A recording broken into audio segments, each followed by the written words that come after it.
Welcome to the mini-series Inequality in Post-Pandemic City, hosted by the Global Research Program on Inequality. My name is Elina Troscenko, and today I have the pleasure and honor of talking with Astrid Haas. Welcome, Astrid, and thank you for joining us. Thank you for having me. So let me start by introducing you shortly. Astrid is an urban economist who has worked in government and non-governmental organizations across various countries.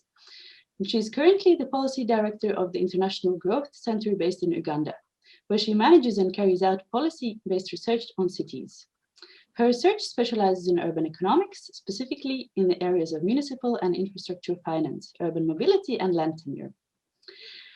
So Astrid, let me start by asking you about the setbacks for the urban environments that the COVID-19 crisis has entailed.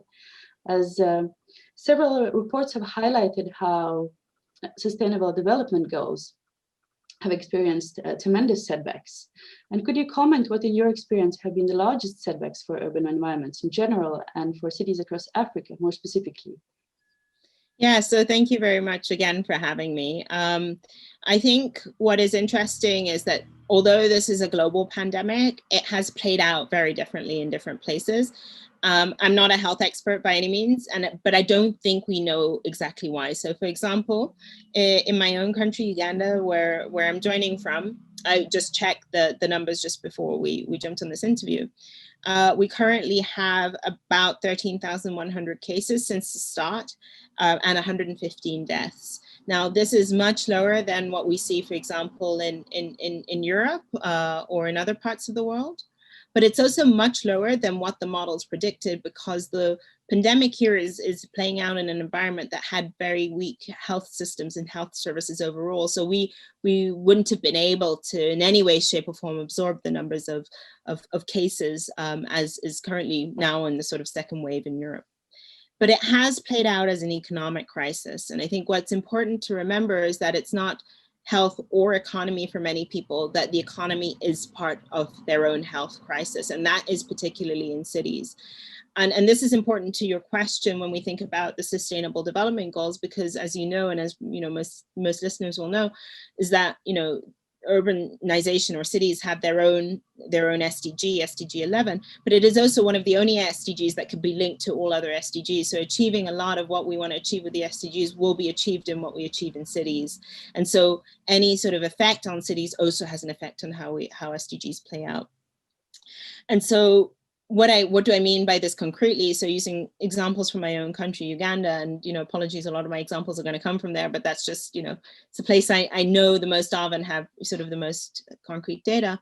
But current estimates predict, and we're definitely not in a post-pandemic world, so we're still in the pandemic, we haven't really seen the other side of it, is that we've already managed to lose 10 years of efforts in poverty eradication. And that's immense. But I think what's most interesting and perhaps tragic is that the largest increases in poverty are seen in Kampala, which is the capital city, up until recently, the only city. We just recently declared new cities in July, but it is the biggest urban conglomeration in Uganda. And that's where we have felt the biggest impact, or continue to feel the biggest impact of the economic crisis. I don't think yet we even know how big this impact is and for how long it is going to be. So just to give you some examples, children to a large extent have not yet gone back to school. So we have now a whole generation of kids who've been out of school for a year or close to a year now. So what does that mean on the future labor force? What does that mean for the people who are going to start, the kids who are going to start school next year? What does it mean for class sizes and for learning in the years to come? We don't have the luxury of online learning just because we don't have the luxury. The majority of Ugandans don't have the luxury of a stable, internet connection, let alone stable electricity supply to be able to do that, or the devices to which, online learning can be done. As you noted in the introduction of me, I look a lot at municipal finance, and I find municipal finance extremely important for cities just because it is what the city can use to finance public services. And, given how fast we're urbanizing, this is really important, but we've already started from a very low base. So if you think about Kampala, again, it's in a city of approximately 2 million people by night and approximately 4 million people by day, just from people who commute in to work.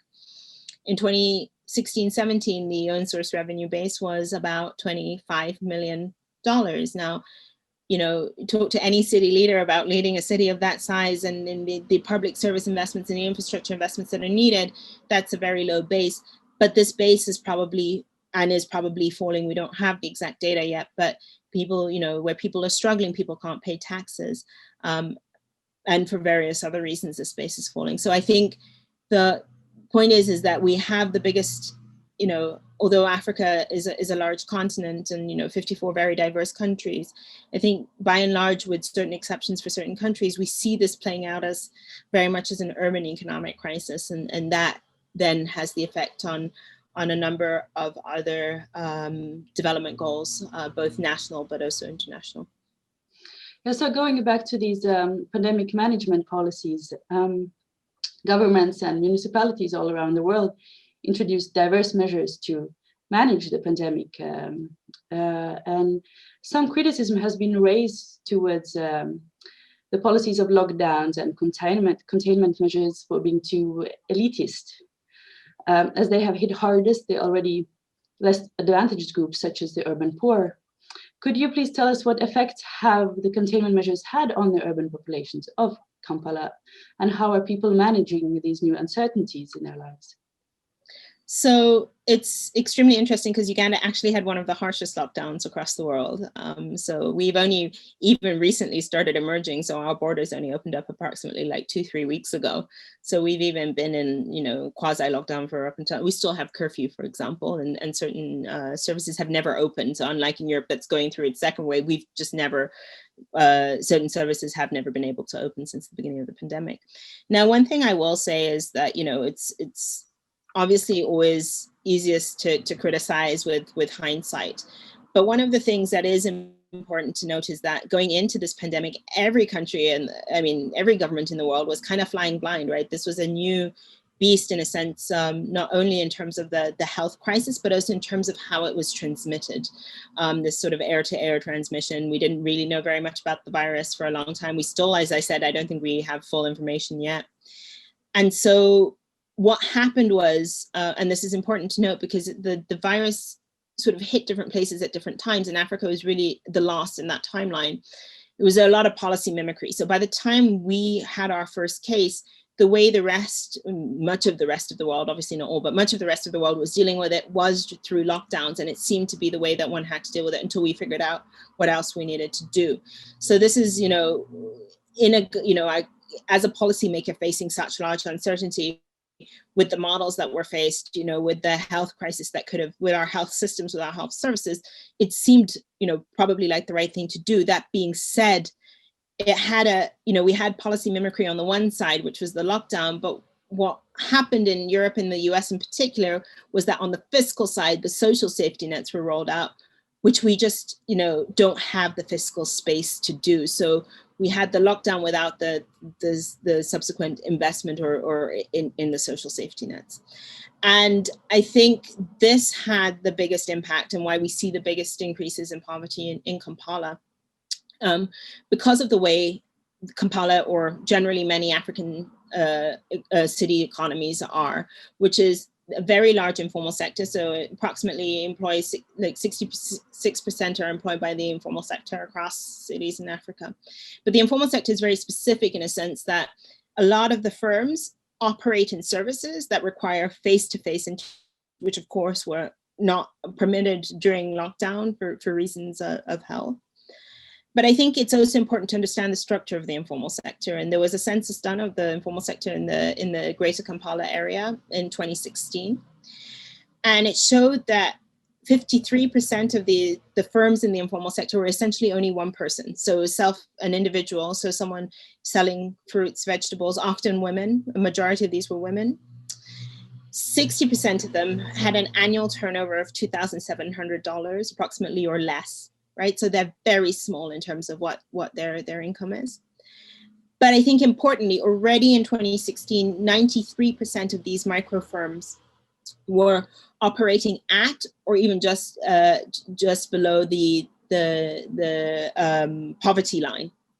So what happens when you close off that? it means they cannot earn any money. And we have a lot of data coming in from cities like Lagos, where traders were making zero revenue during lockdown, to Sierra Leone, to Freetown in Sierra Leone, to Kampala, where just suddenly your revenue source dries up. And what impact does that have? Well, there is, again, surveys that show for the informal sector, particularly for the poorest in the informal sector, up to 60% of their income is spent on food, because, you know, unlike rural areas in Uganda where you can grow your own food, it's not as possible in the city. So what happens when you don't get money? Well, you can't spend money on food. So we've seen then subsequent increases in hunger and in malnutrition. And the data now, even now that we're coming out of lockdown, and a lot of, I think most countries have, is that this impact is sustained because people haven't been able to earn money over such a long period of time. They also cannot spend money. And so even though firms have opened again, they don't have the customers, and their customers are the lifeline to be able to get the money to spend. So again, you know, to the first point I was making, I don't even think we know yet how much of an impact this crisis has had, and for how long we will see this impact continuing for. And while the crisis is still, in a sense, ongoing, discussions about the post-pandemic recovery have already started. What, in your opinion, what equitable measures should be adopted to enhance a post-pandemic recovery of cities, taking into consideration the inequalities that have been amplified during this last year by the crisis, COVID? So I think first and foremost, we have to think about these social safety nets. We have to think about how we make people more resilient to crises. This is not the last crisis we will see. And we're not really even out of this crisis yet. So how do we make people more resilient, and how do we increase our ability to look at social safety nets? There is a lot of research coming out now that even, you know, just there's very, very limited social safety nets across the African continent. But interestingly enough, even where they exist, we haven't even been able to target the poorest and those who need it most with them. So we really need to think about how we rethink and reformulate our social safety nets to ensure that those who actually need to be supported by them are supported by them. But I think also what this pandemic has showed is, again, the fiscal space is small and is getting smaller because of the, you know, not only the local, but the global economic crisis. So the question is how can we support people to look at their own safety nets? Now, one of the big safety nets that we have in Africa are remittances. Unfortunately, when it is a global economic crisis, those are affected as well. So it's not particularly one that can be relied on. But another one when it comes to urban that I think we forget is in countries like Uganda, is that people use their rural homes as a safety net too. So when they can't, you know, make ends meet to buy food in the city, they can go back to their, you know, we have a sort of very sort of fluid structure between the sort of urban house and the rural home, and they're able to go back. Now, again, in this pandemic, the lockdown happened quite quickly, that wasn't an option. Like public transport was stopped quite abruptly, and so people couldn't do that. But then, you know, thinking through how we could have, you know, got people back to rural areas safely, how we could have, you know, but obviously ensuring that we don't make rural areas food insecure, how we ensure that we can still have the sort of surveillance mechanisms health-wise. So I think that's a big thing. The second big measure is data. So part of both why social safety nets are not properly targeted, but also why it was so difficult to react to this pandemic, is that a lot of the people, particularly in the informal sector, are invisible in the sense of they don't show up in the data. It's not like you can in Europe go to unemployment records and see who's been affected and how they've been affected. We don't know who they are. We don't know how to target them. We don't know what their needs are. And I think, you know, certain countries, certain cities have really done a lot in this pandemic in terms of data collection, like rapid data collection to figure out where it's needed. And I think we need to build out these systems to be more robust, so we know, you know, where it is that we need to target, but we also know, you know, even more broadly, not just in a crisis sense, but in a sort of more longer term resilience sense, and also how we support the informal sector better. We understand the informal sector. So I think data is incredibly important. And then finally, I think what is important is now, you know, I think I'm probably not the only one who say it, but I think the global coordinated response in this pandemic has been quite tragic. Yet I think what this pandemic has shown is that you sitting in Bergen have to care the fact that, 56% of people in cities here in Africa still spend 30 minutes or more to source their water. So, frequent hand washing, which is, one of the best ways that we have, is just not an option. But why you need to care about that? Because we're not going to get over this pandemic until globally we get over it. And so I think we need to just have a better collective action response. And so it's not only in caring, but it's also in things like supply chains, right? So, we had in the African context at the beginning, a hell of a time trying to get like the health equipment, because we were competing on procurement orders with the US and with Europe, and just, at a very different base. The same is going to be for when a vaccine is produced. How do we ensure that the vaccine is also distributed in a way that is equitable, is accessible? And so I think these are the types of thinkings that we have to build in. And some of the policies you meant touch upon urban governance. Yeah. So do you think we can draw some new insights on urban governance from the COVID-19 crisis?